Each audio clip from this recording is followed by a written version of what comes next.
கர்த்தருக்கு ஸ்தோத்திரம்.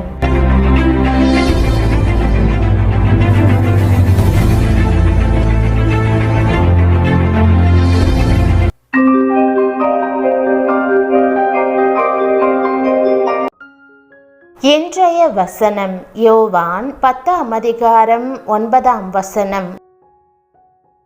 பிரியமானவர்களே, இன்றைக்கு நானே வாசல், என் வழியாய் ஒருவன் உட்பிரவேசித்தால் அவன் ரட்சிக்கப்படுவான், அவன் உள்ளும் புறம்பும் சென்று மேய்ச்சலை கண்டடைவான் என்ற வசனத்தை தியானிப்போம்.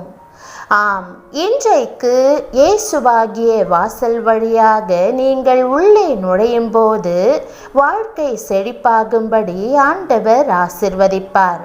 உங்களுக்கு எது தேவையோ அதை அருளிச் செய்வார். முதலாவதாக ஆண்டவர் உங்களை இரட்சிப்பார், பிறகு அவர் உங்களை ஆசிர்வதிப்பார்.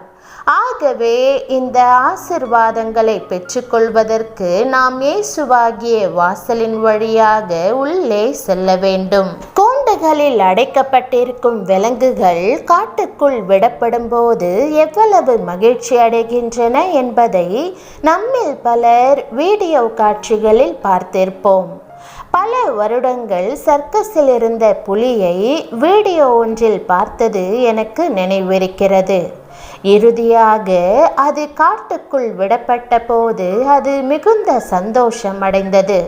புதிதாய் விடுதலை பெற்றதால் என்ன செய்வதென்று தெரியாமல் பரவசமடைந்தது.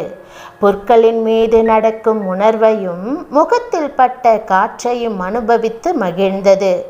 அவ்வாறே நாம் இயேசுவை சொந்த இரட்சகராக ஏற்றுக்கொள்ளும் போது நமக்கு செழிப்பை அருளி ஆசிர்வதிப்பதாகவும் கடந்த காலம் என்னும் சிறையிலிருந்து விடுவிப்பதாகவும் ஆண்டவர் வாக்கு கொடுக்கிறார்.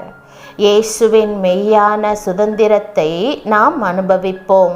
என் தேவன் தம்முடைய ஐஸ்வர்யத்தின்படி உங்கள் குறைவையெல்லாம் கிறிஸ்து இயேசுவுக்குள் மகிமையிலே நிறைவாக்குவார் என்று வேதம் கூறுகிறது. நம்முடைய தேவைகள் பெரிதோ சிறிதோ எதுவாக இருந்தாலும் ஆண்டவர் அவற்றை அருளிச் செய்வார் என்று இந்த வசனம் உறுதியாக கூறுகிறது.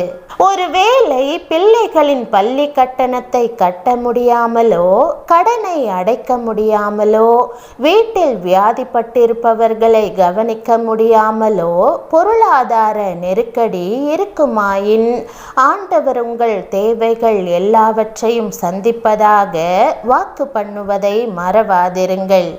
அவர் பூரணமான செழிப்பை தந்து உங்களை ஆசிர்வதிப்பார்.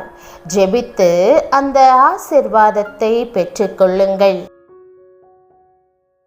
ஜெபம். அன்புள்ள ஆண்டவரே, செழிப்பான மேய்ச்சலை தருவது குறித்து நீர் தந்துள்ள வாக்குதத்தத்திற்காக உமக்கு நன்றி செலுத்துகிறேன்.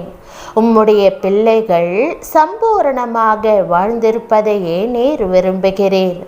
என்னுடைய தேவைகளை நான் எண்ணுகிறதற்கும் விரும்புகிறதற்கும் அதிகமாக நீர் அளிப்பீர் என்று விசுவாசிக்கிறேன்.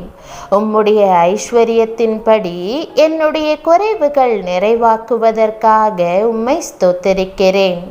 தயவாய் என் குடும்பத்தை ஆசிர்வதித்து எல்லா பாடுகளிலிருந்தும் எங்களை விடுவித்தருளும். என்னுடைய வீட்டார் உம்முடைய ஆசிர்வாதங்கள் எல்லாவற்றையும் சுகத்தையும் உம்முடைய வல்லமையுள்ள நாமத்திலே பெற்றுக்கொள்ள வேண்டும் என்று ஜெபிக்கிறேன்.